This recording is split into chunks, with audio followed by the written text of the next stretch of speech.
喂，Marcus 啊，你知唔知呢棟樓有幾大啊？喂，認錯人啦！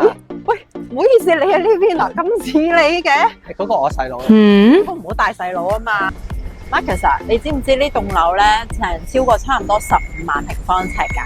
哇，15萬平方尺等於一棟寫字樓咁大㗎咯喎。係啊，但係呢度講緊係一個巨型基座，巨無霸就係咁解啦。不過咧，你隻眼咧咁細，應該吸發唔到，你翻去慢慢睇片啦。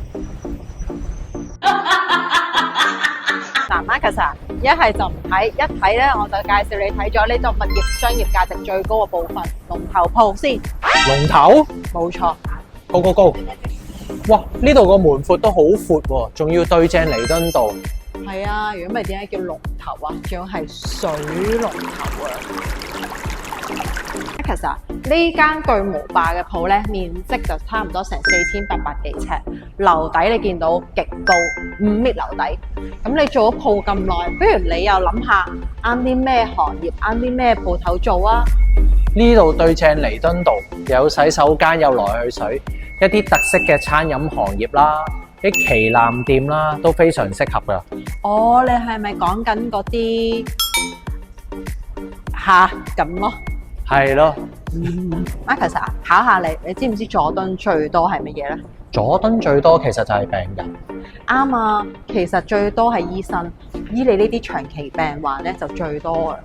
咁我都答得啱啊，病人都係啊，其實作為一個醫療集中地同埋一啲診所集中地，你知呢棟樓特色嘅租客係邊啲啦？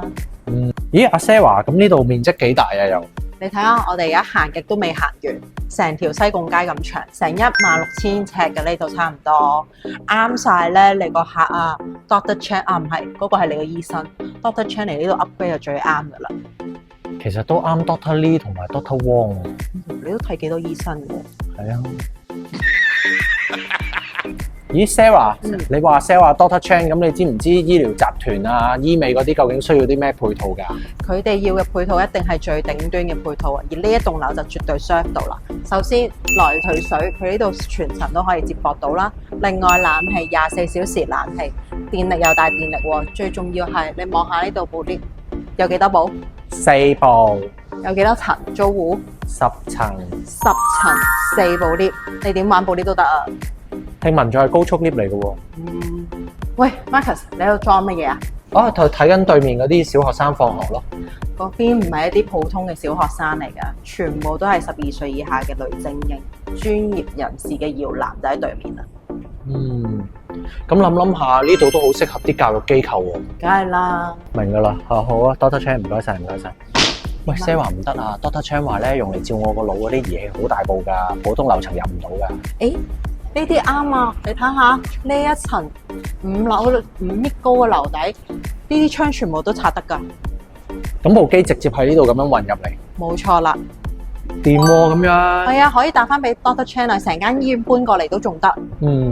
真係搞唔掂啊！好啦，陳醫生，好明白，好，拜拜。點啊 ，Marcus 又點啊？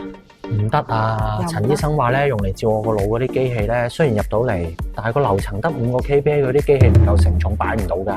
你又可以打翻俾陳醫生啦，因為呢層咧成15個 kPa 㗎，唔係層層都有，得呢層係咋。普通寫字樓都冇15個 kPa 喎。係啊，成個工業嘅配套咁滯。你確定？確定。好，即刻打俾佢先。明㗎啦，陳醫生。知道，好，唔該。點啊？陳醫生話唔掂啊。又唔掂？佢話嗰啲病人冧低嘅時候咧，要連埋個病床送上嚟㗎。你高速 lift 都搞唔掂啦，點上5樓啫？哇！咁你今次真係要陳醫生咧簽10年約啦。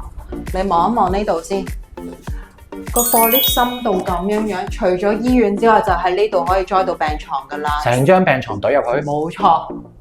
掂喎，打俾陳醫生先。係啊，快啲打俾佢啦。咦 ，Sarah 帶我嚟停機場做咩？因為咧，我知道尖沙咀同佐敦咧最難係揾位泊車㗎啦。係啊，阿陳醫生嗰10幾廿部快你咧都係擺屋企咋，成日搭地鐵翻工陰公。幾陰公啊！做醫生都搭地鐵翻工。Upgrade 嚟呢度就唔同咧，呢度有70幾個停車場位，全部都供應俾商業部分。咁佢搬過嚟呢度咧，唔怕冇位泊車啦。咁買多幾部快你都得喎。係啊 ，Tesla 又得。喂，你喺度望乜嘢啊？打運動。1個字，絕。我喺度諗咧，如果一個客買晒成嚿，咁就真係 perfect 啦。哇！咁你個運都幾勁喎。嗱，你真係有諗頭啊！買晒成嚿呢度啊，價值不菲。咁我想問咧，嗰個位咧，可唔可以做一個廣告位咧？嗰度都係得啦，嗰度其實你想象下喺尖沙咀彌敦道呢個位置有個 3D 投影幕彈啲 3D 畫出嚟，廣告效益幾大啊！係啊，另外嗰個招牌位都非常當眼啊！冇錯，咦，Sarah，你聽講你啱啱喺度做咗單成交喎？係啊，啱啱租咗個單位，所以我哋咧最熟呢度嘅商業條件噶啦。有咩記得揾翻我哋利嘉港豐商鋪。